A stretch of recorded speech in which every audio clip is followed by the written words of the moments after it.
Bonjour les monstres, je suis heureux de vous accueillir aujourd'hui pour vous remplir de connaissances. Veuillez m'excuser. J'espère que vous avez le cœur bien accroché, car le terme que nous allons étudier ensemble est J-horror.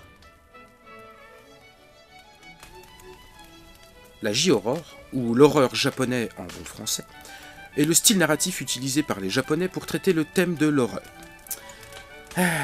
Qu'est-ce que vous feriez sans votre cher professeur ninja? Oui, c'est mon nom en fait. Ah ouais, personne connaît mon nom quoi. Super.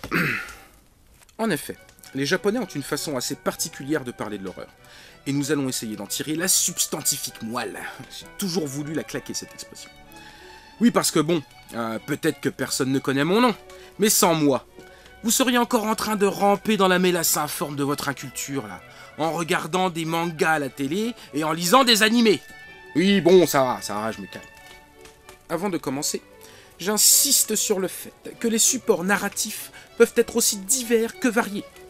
Littérature, cinéma, tradition orale, animé, manga, jeux vidéo... Ah oui, et théâtre. La spécificité de la J-horror vient du fait que l'accent est principalement mis sur la tension psychologique plutôt que sur la vision concrète horrifique.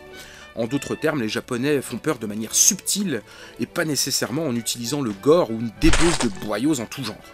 Même si certains films comme Tokyo Gore Police ou la série des Guinea Pig n'hésitent pas à dépasser les limites du mauvais goût.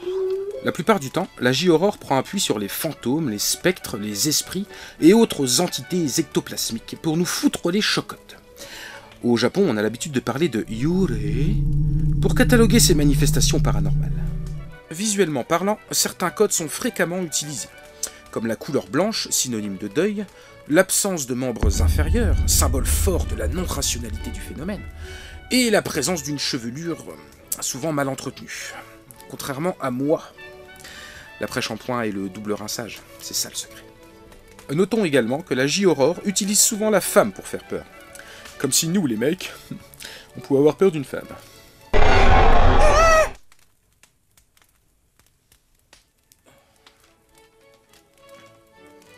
J'étayerai également mon discours par la mise en place d'éléments du quotidien, lieu ou personne, accentuant le malaise, comme peut le souligner l'essai de Sigmund Freud, l'inquiétante étrangeté. Eh oui, vous croyez que je fais quoi tout seul dans mon château? Que je passe mes journées à folâtrer avec Gredin? On trouvera donc souvent un élément bien ancré dans la réalité à l'origine des diverses malédictions, comme une cassette vidéo dans le Ring de Nakata, un téléphone dans One Missed Call de Miike, ou encore la traditionnelle maison hantée dans le Ju-On de Shimizu. La J-horror puise ses origines du folklore japonais et de ses histoires de fantômes, les fameux yokai. Ces derniers ont d'ailleurs été remis au goût du jour durant les années 60 par le grand mangaka Mizuki Shigeru. Durant les années 90, la J-horror a commencé à émerger avec la parution d'ouvrages tels que Shikoku, le pays de la mort. Bientôt, de nombreux films vont voir le jour et permettre la propagation de la J-horror à travers le monde entier. À sa tête, le fameux Ring. Il ne faut pas non plus oublier l'importance des jeux vidéo, qui ont su eux aussi s'approprier les codes de la J-horror, avec des titres emblématiques comme Silent Hill pour ne citer que l'un des plus connus. Mais pour illustrer mes propos, invoquons l'étrange créature Gredin.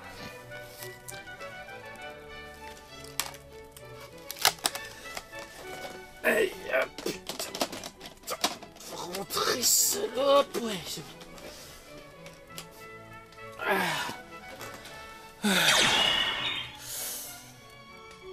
Ah, mais quelle horreur! Ah, t'es déjà flippant au naturel, mais là... allez, au boulot. En résumé, J-horror est le terme utilisé pour parler de l'horreur japonais. Mais est-il vraiment nécessaire de le préciser? Non mais c'est bon, Gredin. Dégage. Ce genre met l'accent sur la tension psychologique subie par les personnages et pas forcément sur l'aspect gore. Enfin, un des éléments prépondérants de la J-Aurore reste la présence de Yore, apparition fantomatique fortement empreinte de culture japonaise traditionnelle. Voilà, j'espère que vous en savez désormais un petit peu plus sur le terme J-Aurore. Il est temps de se quitter, mais d'ici là, n'oubliez pas de vous enrichir, lexicalement. Putain, il me fait chier ce magnéto.